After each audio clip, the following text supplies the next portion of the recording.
క్రీస్తునాథుని యందు ప్రియ సహోదరి సహోదరులారా, నేడు తల్లి శ్రీ సభ పునీత అల్ఫోన్స్ లిగోరి గారి యొక్క స్మరణను కొనియాడుతూ ఉంది. వీరు నెపుల్స్ దేశంలో అతిపెద్ద రాజకుటుంబంలో జన్మించి ఉన్నారు. వీరు తల్లి శ్రీ సభకు నైతిక వేదాంత శాస్త్రాన్ని అందించి ఉన్నారు. అదేవిధంగా నేటి దివ్యగ్రంథ పఠనాలు సత్యాన్ని ధైర్యంగా ప్రకటించు, అసత్యాన్ని వ్యతిరేకించు అని బోధిస్తూ ఉన్నాయి. ఎందుకంటే దేవుడు ఎల్లప్పుడూ కూడా సత్యం వైపు నిలబడతాడు, అసత్యాన్ని వ్యతిరేకిస్తారు. ఈ విషయాన్నే నేటి దేవుని వాక్కు మనకు ఇద్దరు గొప్ప సాక్షులను ఇస్తూ ఉంది.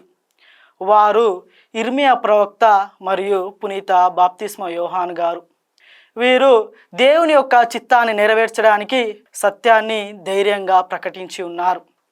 మొదటి పట్టణంలో ఇర్మియా ప్రవక్తను ప్రజలు, యాజకులు నీవు మరణానికి పాత్రుడు అని ఆరోపిస్తూ ఉన్నాడు.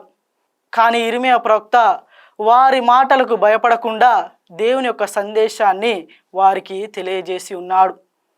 అదేవిధంగా సువార్త పట్టణంలో పునీత బాప్తిస్మ యోహాన్ గారు హెరోదు రాజు చేస్తున్న తప్పును ధైర్యంగా చెప్పి ఉన్నాడు. నీవు నీ సోదరుని భార్యను స్వీకరించడం ధర్మం కాదు అని ధైర్యంగా తెలియజేశారు. ఆ యొక్క సత్యమే ఆయనను కారాగారానికి, మరణానికి దారి తీసింది. తన యొక్క చివరి గడియల వరకు కూడా సత్యాన్ని తప్పలేదు, అసత్యాన్ని మాట్లాడలేదు. కావున ప్రియులారా, మనం కూడా మన జీవితాలలో ఎల్లప్పుడూ సత్యం వైపు కాక అసత్యం వైపు నిలబడుతూ ఉంటాము.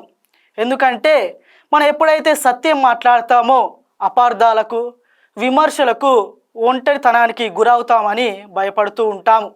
కానీ మన దేవుడు సత్యాన్ని స్వీకరిస్తాడు, అసత్యాన్ని విస్మరిస్తాడు. ఎందుకంటే మన దేవుడు సత్యానికి సాక్షి.